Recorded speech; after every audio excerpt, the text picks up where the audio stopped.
Anwar MLA ഒരു യുദ്ധത്തിലാണെന്ന് ഞാൻ മനസ്സിലാക്കുന്നു. ആ യുദ്ധത്തിന് ഐക്യദാർഢ്യം ഞാനും പ്രഖ്യാപിക്കുന്നു. ബിക്കോസ് എനിക്ക് വ്യക്തിപരമായി പറഞ്ഞു കഴിഞ്ഞാൽ മറുനാടൻ മലയാളിയുടെ ഒരു വാർത്ത എനിക്ക് പേഴ്സണലി ഭയങ്കരമായിട്ട് ഹേർട്ട് ചെയ്തൊരു വാർത്തയുണ്ട്. അപ്പൊ അതിന്റെ ഒരു ഡീറ്റെയിലിംഗ് ഞാൻ പറഞ്ഞുതരാം. അതായത് ഇവിടെ എറണാകുളം ബേസ് ചെയ്തിട്ടുള്ള ഒരു റെസ്റ്റോറന്റിൽ ഭക്ഷ്യവിഷബാധ ഉണ്ട് എന്ന് പറഞ്ഞൊരു ന്യൂസ് വന്നിട്ടുണ്ട്. അത് എല്ലാ മീഡിയാസും പറഞ്ഞിരുന്നു, ഭയങ്കരമായിട്ട് വൈറലായിരുന്നു. പക്ഷെ നെക്സ്റ്റ് ഡേ ആ മീഡിയാസ് എല്ലാം തന്നെ തിരുത്തി പറഞ്ഞു. കാരണം ആ പെൺകുട്ടി സൂയിസൈഡ് ചെയ്തതാണ്, എലിവിഷം കഴിച്ചും ആത്മഹത്യ ചെയ്തതാണ്. പക്ഷെ അത് ഭക്ഷ്യവിഷബാധയേറ്റ് മരിച്ചു എന്നുള്ള രീതിയിൽ അതിതീവ്രമായ ഒരു ന്യൂസ് കൊടുക്കുകയും മറുനാടൻ മലയാളി അത് ഭയങ്കരമായിട്ട് അഡ്രസ്സ് ചെയ്തിട്ട് പറഞ്ഞു ജിഹാദികളുടെ ഹോട്ടലാണ്, അവർ തുപ്പിയാണ് കൊടുക്കുന്നത്, അത് അങ്ങനെയാണ് ഇങ്ങനെയാണെന്നൊക്കെ പറഞ്ഞ് ഭയങ്കരമായിട്ട് പറഞ്ഞിട്ട് ആ കട അടിച്ചു പൊളിക്കാൻ ആഹ്വാനം ചെയ്യുന്ന രീതിയിൽ സൂചനകൾ കൊടുക്കുകയും ചെയ്തു. അതിന്റെ ആഫ്റ്റർ എഫക്റ്റ് ആയിട്ട് ആ കട തല്ലി പൊളിച്ചിരുന്നു. പിന്നീട് ലേറ്റർ ഒരു 1 വീക്ക് 2 വീക്ക് കഴിഞ്ഞ ശേഷം കാര്യങ്ങളൊക്കെ ഒരു തീരുമാനമായ ശേഷം ആ കട ഉടമ തന്നെ, അതൊരു ചെറുപ്പക്കാരനാണ്, അത്ര ഏജ് ഒന്നുമില്ല, അതൊരു ചെറിയ സംരംഭകനാണ്, പുള്ളി അത് റിക്കവർ ചെയ്തിട്ട് അത് ഫേസ്ബുക്കിൽ പോസ്റ്റ് ഇട്ടിരുന്നു. ആ വീഡിയോ എടുത്ത് ഞാനൊരു വീഡിയോ ചെയ്തിരുന്നു. മറുനാടനോട് എന്റെ വിയോജിപ്പ് ഞാൻ വ്യക്തമായി പറയുകയും ചെയ്തിരുന്നു. ഞാൻ വല്ലാണ്ട് സൈബർ അറ്റാക്ക് അതിനുവേണ്ടി നേരിട്ട വ്യക്തിയുമാണ്. അപ്പോൾ സൈബർ ഇടങ്ങളിലുള്ള ഇത്തരം വ്യാജ വാർത്തകൾ പലരുടെയും ജീവിതം നശിപ്പിക്കുമെന്നോ വ്യക്തമായ ധാരണ ഉള്ളത് കൊണ്ട് തന്നെ സാജിനെ പോലുള്ളവർ അവരെ ഒതുക്കി നിർത്തേണ്ട ഒരു ആവശ്യകത ഉണ്ടെന്നും താങ്കൾ ചെയ്യുന്ന ഒരു വളരെ നല്ല കാര്യമാണെന്നും എനിക്ക് ഉൾക്കൊള്ളാനാവുന്നുണ്ട്, മനസ്സിലാക്കുന്നുണ്ട്. പക്ഷേ ഇപ്പോ സാജൻ ഒരു എക്സ്പ്ലനേഷൻ പോലെ ഒരു വീഡിയോ ചെയ്തിരുന്നു. അത് ഇന്ന് രാവിലെ ഇട്ടതാണ്, ഞാൻ അത് ഇന്നാണ് കാണുന്നത്. അപ്പൊ അതിനകത്ത് ഒരു സ്പെസിഫിക് പോർഷൻ പുള്ളിക്കാരൻ എക്സ്പ്ലെയിൻ ചെയ്യുന്നുണ്ട്. അതായത് ഫിജോ ടി ജോസഫ് എന്ന് പറയുന്ന ഒരു ലേഡി തന്റെ ജീവിതം തകർത്തത് മറുനാടൻ മലയാളിയാണ് എന്നുള്ള രീതിയിൽ അവതരിപ്പിക്കുകയും ആ അവതരിപ്പിച്ച സാധനം PV അൻവർ ഷെയർ ചെയ്യുകയും ചെയ്തിരുന്നു. ഒരു ലേഖനം ഉണ്ടാക്കി വെക്കുന്നു. ഈ ലേഖനം PV അൻവർ ഷെയർ ചെയ്യുകയും ചെയ്തു. ഒരു MLA ആയ താങ്കൾക്ക് അല്പമെങ്കിലും ജനങ്ങളോട് പ്രതിബദ്ധതയുണ്ടെങ്കിൽ നിങ്ങളുടെ ഏരിയ സെക്രട്ടറി വഴി ഒരു അന്വേഷണം നടത്തിയാൽ മാത്രം നിങ്ങൾക്ക് ഇതിന്റെ കൃത്യമായ എവിഡൻസ് കിട്ടും. ഈ സ്ത്രീയെ പറ്റി ഈ വ്യാജ വാർത്ത എന്ന് നിങ്ങൾ ആരോപിക്കുന്ന ഈ വാർത്ത കൃത്യമായ വാർത്തയാണെന്നും അത് മനോരമ ന്യൂസിൽ നിന്ന് മാത്രമല്ല, മാതൃഭൂമിയിൽ നിന്ന് മാത്രമല്ല, താങ്കളുടെ പത്രം, അതായത് സഖാക്കന്മാരുടെ സ്വന്തം പത്രമായ ദേശാഭിമാനിയിലും കൂടെ വന്ന വാർത്തയാണ്. ഇന്നും സൈറ്റിൽ അത് അവൈലബിൾ ആണ്, ആരും അത് റിമൂവ് ചെയ്തിട്ടില്ല. അങ്ങനെ തീർച്ചയായിട്ടും സോഴ്സ് കറക്റ്റായ ഒരു വാർത്തയാണ് അവർ പ്രസിദ്ധപ്പെടുത്തിയിട്ടുള്ളത്. ഭർത്താവും ഭാര്യയും ഒരുപാട് ക്രിമിനൽ കേസുകളിൽ പ്രതി ആണ് എന്ന് വ്യക്തമായി മനോരമ ന്യൂസ് അഡ്രസ് ചെയ്ത് പറഞ്ഞിട്ട് പോലും താങ്കൾക്ക് അത് ഉൾക്കൊള്ളാൻ കഴിയാത്തത് എന്തടിസ്ഥാനത്തിലാണെന്ന് എനിക്ക് മനസ്സിലാകുന്നില്ല. PDP അനുഭവം പറഞ്ഞ ഈ സ്ത്രീക്കൊപ്പം താങ്കൾ നിൽക്കുമ്പോൾ താങ്കളെ ഞങ്ങൾക്ക് സംശയത്തോടെ നോക്കേണ്ടി വരും. താങ്കൾ നല്ലൊരു കാര്യത്തിലാണ് ഇറങ്ങിയിരിക്കുന്നത്. താങ്കളുടെ ഡിഗ്നിറ്റി ഡിമാൻഡ് ചെയ്യുന്ന എല്ലാ സപ്പോർട്ടും ഞങ്ങൾ തരികയും ചെയ്യും. എനിക്ക് വളരെ ഇഷ്ടമുള്ള ഒരു കാര്യമാണ് താങ്കൾ ചെയ്യുന്നത്, അതിനകത്തൊന്നും തർക്കമില്ല. പക്ഷേ താങ്കൾ മറ്റുള്ളവരോട് ഒരു അന്വേഷണം നടത്തുകയും ഇതിലെ കൃത്യമായ കാര്യം എന്താണെന്ന് അന്വേഷിക്കുകയാണ് വേണ്ടത്. ഏറ്റുമാനൂരിലുള്ള ഏരിയ സെക്രട്ടറിയോടൊന്ന് അന്വേഷിച്ചാൽ കൃത്യമായ എവിഡൻസ് ഉൾപ്പെടെ താങ്കൾക്ക് അത് കിട്ടും. പിന്നെ രണ്ടാമത്തെ കാര്യം എന്താണെന്ന് പറഞ്ഞു കഴിഞ്ഞാൽ ഇതിന്റെ ആ ഡീറ്റെയിലിംഗ് ഞാൻ നിങ്ങൾക്ക് ഞാൻ എന്റെ ഡിസ്ക്രിപ്ഷനിൽ ഈ ഒരു ലിങ്ക് മറുനാടന്റെ ലിങ്ക് കൊടുത്തേക്കാം, നിങ്ങൾ അത് കയറി കാണുക. ബാക്കി മറുനാടൻ പറയുന്ന മറ്റു വ്യക്തിത്വങ്ങളുടെ കാര്യം എനിക്കറിയത്തില്ല. ഫിജോ ജോസഫിന്റെ കാര്യം ഞാൻ പേഴ്സണലി എനിക്ക് അറിയാവുന്നതാണ്. എന്റെ കയ്യിൽ നിന്ന് പൈസ വെട്ടിച്ച സ്ത്രീയാണ്. അപ്പോ ഈ രീതിയിലൊക്കെ ഒരുപാട് മെന്റൽ ഹറാസ്മെന്റ് പ്രോബ്ലംസും ഒക്കെ എനിക്കും തന്നിട്ടുള്ള വ്യക്തിയാണ്. അപ്പൊ എനിക്ക് കൃത്യമായി അവരുടെ കാര്യം അറിയാം. അവരുടെ ഫുൾ ഹിസ്റ്ററി, അതായത് ഈ FIRന്റെ ഫുൾ റെക്കോർഡിക്കൽ എവിഡൻസ് ഞാൻ പുറത്തു വിട്ടിട്ടുണ്ടായിരുന്നു ഇതിനു മുമ്പുള്ള എന്റെ മീഡിയ വഴി തന്നെ. അപ്പോ ഇതൊക്കെ ഇവിടെ എവിഡൻസ് ആയിട്ട് നിലനിൽക്കുന്നു. അത് മാത്രമല്ല, ഈ ഫിജോ ജോസഫിനെ ഞാൻ ശ്രദ്ധിക്കാൻ തുടങ്ങുന്നത് തന്നെ പോത്തുകൽ, അതായത് മലപ്പുറമാണെന്ന് തോന്നുന്നു, മലപ്പുറം ജില്ലയിലെ പോത്തുകൽ സ്റ്റേഷൻ പരിധിയിൽ വെച്ച് നാട്ടുകാർ ചേർന്ന് 9 കോടി രൂപയുടെ മോശടിക്ക്, അതായത് ആളുകളുടെ കയ്യിൽ നിന്ന് വിസ കൊടുക്കാമെന്ന് പറഞ്ഞ് പറ്റിച്ച് പൈസ വാങ്ങിച്ചതിന് നാട്ടുകാർ വളഞ്ഞു നിർത്തി പോലീസിൽ ഏൽപ്പിക്കുന്ന ഒരു രംഗം ഫേസ്ബുക്ക് വഴി കണ്ടപ്പോഴാണ് ഞാൻ തന്നെ ഇവരെ ഞാൻ അങ്ങനെയാണ് ഇവരെ മനസ്സിലാക്കുന്നത്, കാണുന്നത് പോലും. അപ്പൊ അത്രയും മനുഷ്യരെല്ലാം കളവ് പറയുമോ എന്ന് PV അൻവർ ഒന്ന് അന്വേഷിക്കുക. ഇത്രയും മനുഷ്യരും കളവ് പറയും, മനോരമ ന്യൂസും കളവ് പറയും, മാതൃഭൂമി ന്യൂസും കളവ് പറയും, ദേശാഭിമാനിയും കളവ് പറയും. മറുനാടൻ ഷാജൻ കൊടുത്ത ഒരു ന്യൂസ് മറുനാടനെതിരെ താങ്കൾ നിൽക്കുമ്പോൾ ആ മറുനാടൻ കൊടുത്ത എല്ലാ ന്യൂസും വ്യാജ ന്യൂസാണ് എന്ന് താങ്കൾ വാദിക്കുന്നതിനോട് എനിക്ക് ഈ വിയോജിപ്പുള്ളതാണ്. എന്റെ വിയോജിപ്പാണ് ഞാൻ ഇവിടെ പ്രകടമാക്കുന്നത്.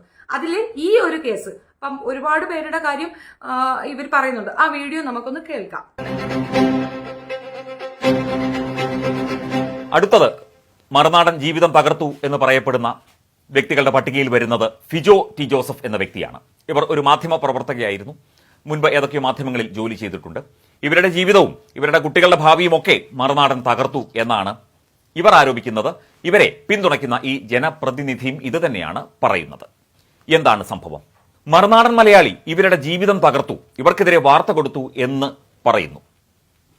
ഈ വീഡിയോ ഒന്ന് കാണുക പ്രിയപ്പെട്ട പ്രേക്ഷകർ. ഏറ്റുമാനൂർ തോപ്പിൽ ഹാരിഷ്, ഭാര്യ ഫിജോ ജോസഫ് എന്നിവരെയാണ് പോലീസ് അറസ്റ്റ് ചെയ്തത്. പത്തനംതിട്ട സ്വദേശികളായ ഡോക്ടർമാരിൽ നിന്ന് വിദേശത്ത് ജോലി വാഗ്ദാനം ചെയ്ത് 9.5 ലക്ഷം രൂപ തട്ടിയെന്നാണ് കേസ്. ഒന്നാം പ്രതി അജിത് ജോർജ് ഒളിവിലാണ്. സ്വകാര്യ ആശുപത്രിയിൽ സേവനമനുഷ്ഠിച്ചിരുന്ന ഡോക്ടർമാർക്ക് അജിത് വിദേശത്ത് ഉയർന്ന ശമ്പളത്തിലുള്ള ജോലി വാഗ്ദാനം ചെയ്തു. വിസ ഉൾപ്പെടെയുള്ള കാര്യങ്ങൾ തയ്യാറാക്കാൻ ഹാരിഷും ഭാര്യ ഫിജോയും ചേർന്ന് നടത്തുന്ന ഏറ്റുമാനൂരിലെ കൺസൾട്ടൻസിയെയാണ് ചുമതലപ്പെടുത്തിയത്. ഇതിന്റെ നടപടികൾക്കെന്ന പേരിൽ 7.5 ലക്ഷം രൂപ തട്ടിപ്പ് സംഘം ആദ്യം തന്നെ കൈവശപ്പെടുത്തി. പിന്നീട് 2 ലക്ഷം രൂപ ഡോക്ടർമാർ ഏറ്റുമാനൂരിലെത്തി ഫിജോയ്ക്ക് കൈമാറി. പറഞ്ഞ സമയം പിന്നിട്ടിട്ടും ജോലി ലഭിച്ചില്ലെന്ന് മാത്രമല്ല പണം തിരികെ നൽകാനും തയ്യാറായില്ല. ഇതോടെയാണ് ജില്ലാ പോലീസ് മേധാവി ഹരിശങ്കറിന് പരാതി നൽകിയത്. തുടർന്ന് നടത്തിയ അന്വേഷണത്തിൽ തട്ടിപ്പ് ബോധ്യപ്പെട്ടതോടെയാണ് ഫിജോ ജോസഫിനെയും ഭർത്താവിനെയും അറസ്റ്റ് ചെയ്തത്. ഇരുവരും അറസ്റ്റിലായെന്നറിഞ്ഞതോടെ 8 പേർ കൂടി പരാതിയുമായി രംഗത്തെത്തി. ഓൺലൈൻ പത്രം നടത്തിയിരുന്ന ദമ്പതികൾ നിരവധി പേരെ ഭീഷണിപ്പെടുത്തി പണം തട്ടിയതായും പരാതി ലഭിച്ചിട്ടുണ്ട്. സമൂഹ മാധ്യമങ്ങളിലൂടെ അപകീർത്തിപ്പെടുത്തിയതിന് ഏറ്റുമാനൂർ, ഈരാറ്റുപേട്ട, കുറവിലങ്ങാട് സ്റ്റേഷനുകൾക്ക് പുറമെ എറണാകുളം, ആലപ്പുഴ ജില്ലകളിലും ഫിജോയ്ക്കെതിരെ കേസുകളുണ്ട്. മതസ്പർദ്ധ വളർത്തുന്ന രീതിയിൽ ദൃശ്യങ്ങളും സന്ദേശങ്ങളും പങ്കുവച്ച കേസിലും ഫിജോ പ്രതിയാണ്. ഭർത്താവ് ഹാരിഷിനെതിരെ സംസ്ഥാനത്തെ വിവിധ സ്റ്റേഷനുകളായി 1/2 ഡസനിലേറെ ക്രിമിനൽ കേസുകളാണ് നിലവിലുള്ളത്. മൂവരും ചേർന്ന് കോടികളുടെ തട്ടിപ്പ് നടത്തിയതായി പോലീസിന്റെ പ്രാഥമിക അന്വേഷണത്തിൽ വ്യക്തമായി. മനോരമ ന്യൂസിന്റെ വാർത്തയാണ്. അവരുടെ ചിത്രങ്ങളും അവരുടെ ഭർത്താവിന്റെ ചിത്രങ്ങളും ഒക്കെയുണ്ട്. അപ്പോൾ മനോരമ ഇവരുടെ ജീവിതം തകർത്തതായിട്ട് ഇവരെ കൂട്ടുപിടിച്ച് നടക്കുന്ന ഈ വ്യക്തിക്ക്, ഈ ജനപ്രതിനിധിക്ക് അറിയില്ലേ? അതോ ഈ വാർത്ത അങ്ങ് കണ്ടില്ലേ? അല്ലെങ്കിൽ ഇവരോട് സംസാരിച്ചില്ലേ? മാതൃഭൂമിയും ഇത് തന്നെ കൊടുത്തിട്ടുണ്ട്.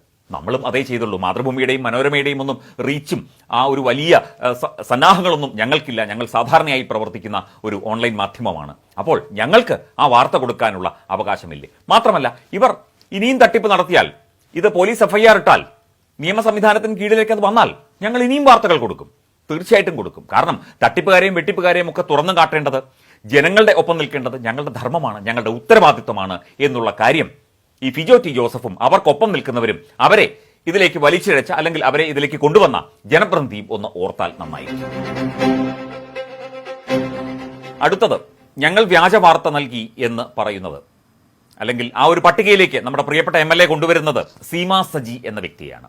ഇവർ ചെയ്തത് എന്താണെന്ന് വെച്ചാൽ, ഇവർ ആ ഒരു വിഷയത്തിൽ ഞാൻ ഉറച്ചു നിൽക്കുന്നു. തട്ടിപ്പും വെട്ടിപ്പും നടത്തി ജീവിക്കുന്നവരെ സപ്പോർട്ട് ചെയ്യുക എന്നുള്ളത് ഒരു MLAക്ക് ചേർന്ന പണിയേ അല്ല. ഒരു MLA ഒരു കാരണവശാലും ഇങ്ങനെയുള്ളവരെ തലയിൽ തൂക്കി പിടിച്ചുകൊണ്ട് എന്തടിസ്ഥാനത്തിലാണെങ്കിലും ചെയ്യുന്നത് തെറ്റാണ്, തെറ്റാണ്, തെറ്റാണ്. അപ്പൊ അത് മനസ്സിലാക്കി പെരുമാറുക എന്നുള്ളത് മാത്രമാണ് എനിക്ക് പറയാനുള്ളത്. ഈ വീഡിയോ ചെയ്യാൻ മറുനാടൻ എന്താണ് വൈകിയെന്ന് എനിക്കറിയത്തില്ല. ഇത് മറുനാടൻ എന്ന വീഡിയോ ആണ്. അതിന് മറുപടി ബാലിശമായിട്ടാണ് അൻവർ കൊടുത്തിട്ടുള്ളത്. പക്ഷെ ഞാൻ ഇപ്പോഴും പറയുന്നു, ഒന്നുകൂടെ ആലോചിക്കുക. ബാക്കിയുള്ള പേഴ്സണാലിറ്റിയുടെ എനിക്ക് അറിയത്തില്ല, എനിക്കതിനെപ്പറ്റി. പക്ഷെ ഈ വിഷയം എനിക്ക് കൃത്യമായിട്ട് അറിയാം. ഈച്ച് ആൻഡ് എവറിത്തിങ് ഞാൻ ഫുൾ കളക്ഷൻ എന്റെ കയ്യിൽ ഉണ്ട് തന്നെയാണ്. കാരണം എത്ര FIR ഉണ്ടായിരുന്നെന്നും എന്തൊക്കെയാണ് കേസെന്നും എന്തൊക്കെ ചെയ്തിട്ടുണ്ടെന്നും പറഞ്ഞു. ഇനി ശ്രീകണ്ഠൻ നായർ ഷോ എന്ന് പറയുന്നത് മറുനാടിന്റെ ജസ്റ്റ് ഓപ്പോസിറ്റ് ഗോഷ്ഠിയാണ്. ശ്രീകണ്ഠൻ നായരുടെ ഷോ ഇപ്പോഴും ഇന്റർനെറ്റിൽ അപ്ലോഡ് ചെയ്തൊരു സാധനമാണ്, അത് ഡിലീറ്റഡ് അല്ല. അവിടെ 40ഓളം വരുന്ന ആൾക്കാർ വന്നിരുന്നുകൊണ്ട് ഈ സ്ത്രീക്കെതിരെ ആക്രോശിച്ചുകൊണ്ട് പറയുന്നത് സൈബർ ഗുണ്ട ആണ് എന്നുള്ള രീതിയിലാണ്. ഇവരെ സൈബർ ഗുണ്ടായിസത്തിന് ഏറ്റവും അധികം അഡ്രസ് ചെയ്ത് 40ഓളം വ്യക്തികളെ വെച്ചുകൊണ്ട് ഒരു ഷോ ചെയ്തിട്ടുണ്ട് ശ്രീകണ്ഠൻ നായർ. അതിനകത്ത് കൃത്യമായി കാര്യങ്ങൾ അവതരിപ്പിക്കുന്നുണ്ട്.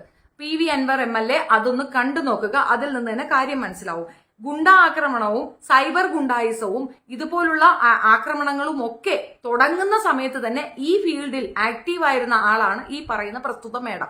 അത് കൃത്യമായി ഒന്ന് മനസ്സിലാക്കാൻ ശ്രമിക്കുകയെങ്കിലും ചെയ്യുക. നമ്മൾ ഒരു പ്രതിനിധിയാണ്, ജനപ്രതിനിധിയാണ്, ജനങ്ങളുടെ പ്രതിനിധിയാണ്. 42ഓളം ക്രിമിനൽ കേസുകളിൽ FIR രേഖപ്പെടുത്തിയ ഒരു സ്ത്രീയാണ് അവർ. അവരുടെ കേസിന്റെ ആ ഒരു FIR റിപ്പോർട്ട് ഞാൻ തന്നെ പുറത്തു വിട്ടിട്ടുണ്ട്. അപ്പം അത് കേസ് കോംപ്രമൈസ് ആക്കിയാലും അല്ലെങ്കിലും ഈ പറയുന്ന രീതിയിൽ ആളുകളെ ചതിച്ചും വഞ്ചിച്ചും, അതായത് PDF ഫേക്ക് വിസ ഉണ്ടാക്കി ആളുകളെ പറ്റിച്ച് കാശ് അടിച്ചു മാറ്റിയ ഒരു സ്ത്രീയാണ് അത്. ആ രീതിയിൽ കേസും ജയിലിൽ തന്നെ പോയിട്ടുള്ള ഒരു സ്ത്രീയാണ്. ഇതൊന്നും പോരാതെ നാട്ടുകാർ പിടിച്ചുകൊടുത്ത ഒരു ചരിത്രവും ഉണ്ട്. അങ്ങനെ ഒരുപാട് രീതിയിൽ ഒരുപാട് ക്രൈം ചെയ്ത ഒരാളെ ഈ ഒരു വിശേഷത്തിൽ താങ്കൾ കൂടെ ചേർത്ത് പിടിച്ചാൽ താങ്കളുടെ ജെനുവിനിറ്റി ചോദ്യം ചെയ്യപ്പെടുമെന്നാണ് ഞാൻ വീണ്ടും റിപ്പീറ്റഡ്ലി പറയുന്നത്. ഒന്നുകൂടെ ആലോചിക്കുക, ഒന്നുകൂടെ അന്വേഷിക്കുക. താങ്കൾക്ക് അന്വേഷിക്കാൻ അത്ര ബുദ്ധിമുട്ടൊന്നുമില്ലല്ലോ. പോത്തുകൽ സ്റ്റേഷനിൽ ഒന്ന് അന്വേഷിക്കുക, ഏറ്റുമാനൂർ പോലീസ് സ്റ്റേഷനിൽ ഒന്ന് അന്വേഷിക്കുക, കോട്ടയത്ത് ലോക്കൽ ഏരിയ കമ്മിറ്റി അല്ലെങ്കിൽ ഏരിയ സെക്രട്ടറിയോടൊന്ന് അന്വേഷിച്ചാൽ തന്നെ താങ്കൾക്ക് അതിന്റെ ഇൻഫോർമേഷൻ കിട്ടും. താങ്കൾ ചെയ്യുന്നത് വളരെ നല്ല കാര്യമാണ്, വളരെ സന്തോഷമാണ്, ഞങ്ങൾക്കൊക്കെ വളരെ അഭിമാനമുള്ള ഒരു കാര്യമാണ്. താങ്കൾ ചെയ്യുന്ന തർക്കമില്ല, അതിൽ എതിർപ്പുമില്ല. പക്ഷേ ഇങ്ങനെ താങ്കൾ ഒരു റീസണ് വേണ്ടി ഇറങ്ങി നിൽക്കുമ്പോൾ താങ്കളെ താങ്ങിക്കൊണ്ട് ഒരു കളവ് അല്ലെങ്കിൽ ഒരു കള്ളത്തിനെ വെളുപ്പിക്കാൻ ഒരാൾ ശ്രമിക്കുന്നുണ്ടെങ്കിൽ അതിന് പോയി തലവെച്ചു കൊടുത്താൽ ഇത് റിവേഴ്സ് എഫക്റ്റിൽ വരും എന്നുള്ളതാണ് വസ്തുത. ആരെയും പ്രശ്നമില്ല, ആരെയും കൂസുന്നില്ല, ആരെയും മൈൻഡ് ചെയ്യുന്നില്ല എന്ന് പറഞ്ഞാൽ അതൊരു ജനപ്രതിനിധിക്ക് ശോഭ കൊടുക്കില്ല എന്ന് മാത്രം ഞാൻ പറയുന്നു. എല്ലാ പെൺകുട്ടികളുടെ കാര്യവും എനിക്കറിയില്ല. സ്ത്രീകൾക്കെതിരെ ഏറ്റവും അധികം ആക്രമണങ്ങൾ അഴിച്ചുവിടുകയും സ്ത്രീകളെ അഡ്രസ്സ് ചെയ്തുകൊണ്ട് സ്ത്രീകളെ മോശക്കാരാക്കിക്കൊണ്ട് ഏറ്റവും അധികം സ്ത്രീകൾക്ക് എതിരെ സൈബർ ആക്രമണങ്ങൾ അഴിച്ചുവിട്ട ഫിജോ ടി ജോസഫ് എന്ന് പറയുന്ന വ്യക്തിയെ പറ്റി ഒരുപാട് കേസുകൾ ഇവിടെ നിലനിൽക്കുമ്പോൾ ആ സ്ത്രീയെ മുൻനിർത്തി താങ്കൾ മറുനാടനെ ഫേസ് ചെയ്യാൻ നിൽക്കുകയാണെങ്കിൽ താങ്കൾ ക്രിമിനലുകൾക്കൊപ്പമാണോ എന്ന് ഞങ്ങൾക്ക് സംശയിക്കേണ്ടി വരും. അത്രയേ ഉള്ളൂ. അപ്പോ ശരിക്കും ഈ ഒരു വീഡിയോ കണ്ടതുകൊണ്ട് മാത്രമാണ് ഞാൻ ഇങ്ങനെ ഒരു വീഡിയോ ചെയ്യുന്നത്. താങ്കളുടെ ശ്രദ്ധയിലേക്ക് പെടുമെങ്കിൽ ഇത് മാക്സിമം ഷെയർ ചെയ്ത് അദ്ദേഹത്തിന്റെ ശ്രദ്ധയിലേക്ക് പെടുത്തുക. അദ്ദേഹം തന്നെ തീരുമാനിക്കട്ടെ. ഞാൻ പറഞ്ഞ എല്ലാ സ്റ്റേറ്റ്മെന്റ്, അതായത് 42 കേസിന്റെ FIR വേണമെങ്കിൽ ഞാൻ തരുന്നതായിരിക്കും. അതുപോലെ ഫ്ലവേഴ്സ് ചാനലിന്റെ വേണമെങ്കിൽ തരാം. പോത്തുകൽ സ്റ്റേഷനിൽ നടന്ന ആ ഒരു അത് വേണമെങ്കിലും ഞാൻ നിങ്ങൾ റിക്വസ്റ്റ് ചെയ്യുകയാണെങ്കിൽ അതും ഞാൻ പബ്ലിഷ് ചെയ്യാൻ തയ്യാറാണ്. ഇതൊക്കെ എവിഡൻസ് ഇവിടെ ഉള്ള സാധനങ്ങൾ തന്നെയാണ്, ഒന്നും ഫേക്ക് ആയിട്ടല്ല. വ്യാജ വാർത്ത കൊടുക്കുന്ന മറുനാടൻ ഈ ഒരു വിഷയത്തിൽ എന്തോ ജെന്യൂനായിട്ട് കൊടുത്തിട്ടുണ്ട്. ഈ ഒരു വിഷയം മറുനാടൻ മാത്രമല്ലെന്ന് ഞാൻ എടുത്തു പറയുന്നു, ദേശാഭിമാനിയിലും വന്നിട്ടുണ്ട്. അങ്ങനെയാണെങ്കിൽ ഈ വാർത്തയുടെ അടിസ്ഥാനത്തിലാണ് നിങ്ങൾ മറുനാടൻ ഷാജിനെ അഡ്രസ്സ് ചെയ്യുന്നതെങ്കിൽ ദേശാഭിമാനിയെയും അതേ കാര്യത്തിൽ നിങ്ങൾക്ക് അപ്പുറത്ത് നിർത്തേണ്ടി വരും. കാരണം ദേശാഭിമാനിയും ഈ വാർത്ത പബ്ലിഷ് ചെയ്തിട്ടുണ്ട്. ദേശാഭിമാനി ഇങ്ങനെ ഒരു സാധനം കൊടുത്തിട്ടാണ് ഇവരുടെ ജീവിതം നഷ്ടപ്പെട്ടിട്ടുള്ളതെന്ന് അവർ പറയുകയാണെങ്കിൽ രണ്ടും കൂടെ ടാലിയാകും എന്ന് മാത്രം. ശ്രദ്ധിക്കുമെന്ന് വിചാരിക്കുന്നു. Thank you so much.